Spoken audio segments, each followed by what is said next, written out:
Hezbollah के back to back हमलों से इजराइल थर्रा उठा है। गाजा युद्ध शुरू होने के बाद से हिजबुल्लाह ने आईडीएफ को अभी तक की सबसे बड़ी चोट दी है।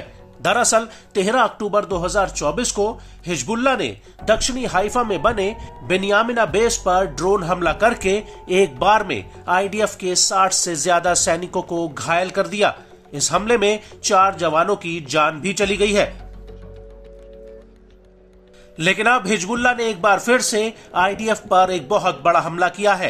हिजबुल्लाह ने लाबुने में आईडीएफ पर रॉकेटों का एक पूरा जत्था फायर किया और इस हमले के बाद जब खालिद वारदे में आईडीएफ के सैनिक इकट्ठा हो रहे थे तब उनके ऊपर भी ऐसा ही हमला किया गया। लेबनान की न्यूज एजेंसी अल मयादीन के मुताबिक मरकाबा की तरफ से आईडीएफ की एक पैदल ब्रिगेड लेबनान में घुसपैठ कर रही थी और तभी उसके ऊपर ताबड़तोड़ गोलीबारी की गई।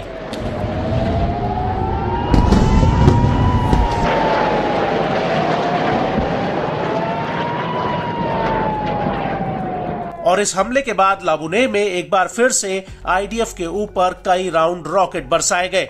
हिजबुल्लाह का कहना है कि इस हमले के बाद कब्जे वाले शीबा फार्म्स के जिब्दीन बैरक्स में भी आईडीएफ के ऊपर एक रॉकेट अटैक किया गया और जब तक इजरायली फौज संभल पाती उससे पहले ही हिजबुल्लाह ने फिर से हाइफा के स्टेला मारिस नेवल बेस पर कई रॉकेट फायर कर दिए और इसी दौरान मारून अल रस में भी इजरायली सेना पर हमला हुआ।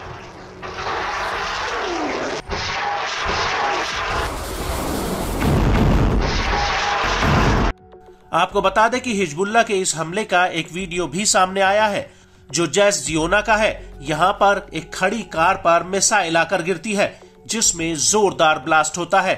आईडीएफ का कहना है कि हाइफा इलाके में 10 रॉकेट फायर किए गए जिनमें से अधिकतर को इंटरसेप्ट कर लिया गया। आईडीएफ के मुताबिक नेतन्या, बकाल गर्बिये और आसपास के कस्बों में हवाई हमलों के सायरन बजने लगे।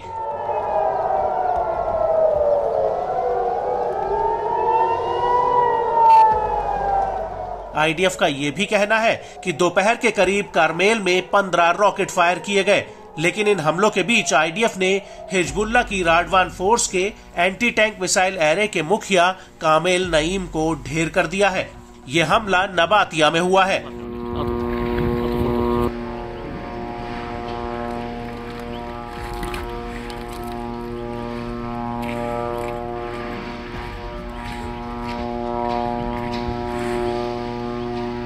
आपको बता दें कि आईडीएफ ने ऐलान किया है कि वो हिजबुल्लाह की ड्रोन यूनिट 127 को पूरी तरह से खत्म कर देगा। आईडीएफ के मुताबिक हिजबुल्लाह की ये यूनिट ड्रोन्स के प्रोडक्शन, उनकी मरम्मत और ऑपरेशंस का काम संभालती है।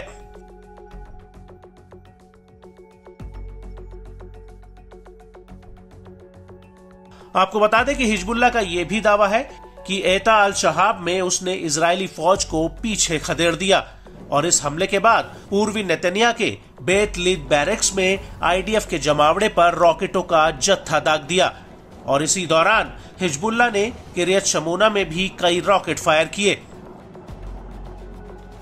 बड़ी बात यह है कि हिजबुल्लाह ने यह भी दावा किया है कि मरकाबा के बाहरी इलाके से आईडीएफ ने फिर से घुसने की कोशिश की तो उसके ऊपर तुरंत जवाबी हमला किया गया और उसके बाद एता अल शहाब में फिर से हिजबुल्लाह और आईडीएफ की तगड़ी भिड़ंत हुई है।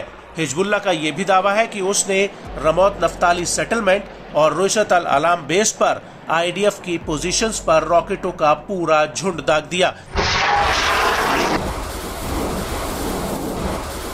हिजबुल्लाह के मुताबिक उसने इसी हमले के दौरान करमेल सेटलमेंट और जिवॉन सेटलमेंट पर भी रॉकेट अटैक किया है और इस हमले के बाद पूर्वी मरकाबा के इलाके में इजरायली सेना पर फिर से रॉकेट फायर किए।